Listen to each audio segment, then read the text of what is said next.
Take your best shot, boy.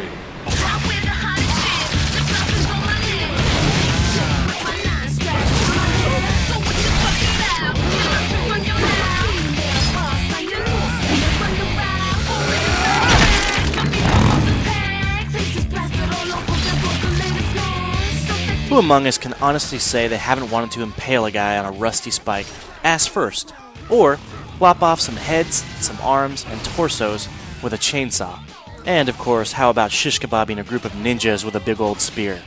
Now though, you can finally live out those disturbed fantasies because Sega and Platinum Games have released MadWorld for Wii. This is a one-of-a-kind, ridiculously violent, very funny, and stunning beat-em-up made specifically for Nintendo's console.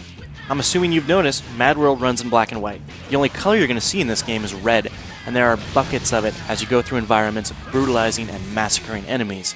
When you strip away everything else, MadWorld's core is a beat-em-up, so it's going to be just like Final Fight, or Double Dragon, or any of those games you grew up playing.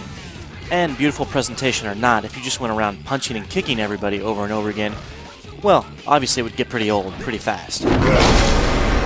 Thankfully, a number of factors come together to prevent that from happening in MadWorld.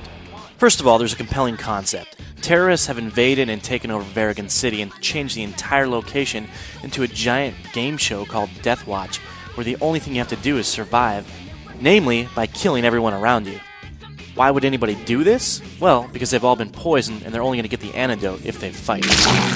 Now, the storyline itself is surprisingly deep. It's penned by Yatsumi Masuno of Final Fantasy fame, and there's all sorts of arcs and threads and subtleties that fans can appreciate. You are Jack, a burly mystery man who kicks a whole lot of ass and immediately gains a sponsor into the games. MadWorld works kinda like this. Jack wanders through the city and fights enemy after enemy, disposing of them in extremely violent manners. Then he might encounter a minigame of sorts. Afterward, a story snippet might play, and finally, he might face off against a ridiculously awesome boss. Platinum Games has created a very simple but effective control scheme that throws pointer out the window and instead relies on gestures for all the kills in the game. Jack himself is controlled tightly with the nunchuck's analog stick, A button punches, and B brings up his deadly chainsaw.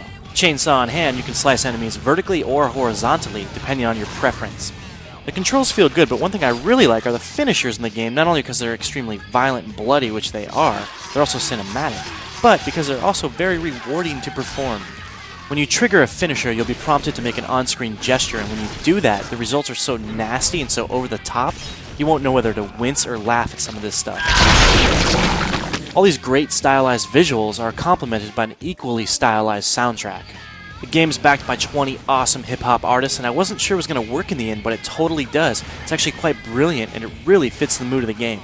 Meanwhile, celebrity voice actors Greg Proops and John DiMaggio play the commentators in the game, who are lewd, crude, and funny. Oh, that's too bad. What, you're rooting against Jack now? No, it's too bad that when I let that ninja borrow my bike, I didn't know he was gonna trash it. The only problem is that sometimes all of this stuff bleeds over each other, so you've got commentary, you've got rap with vocals and sound effects all going at once.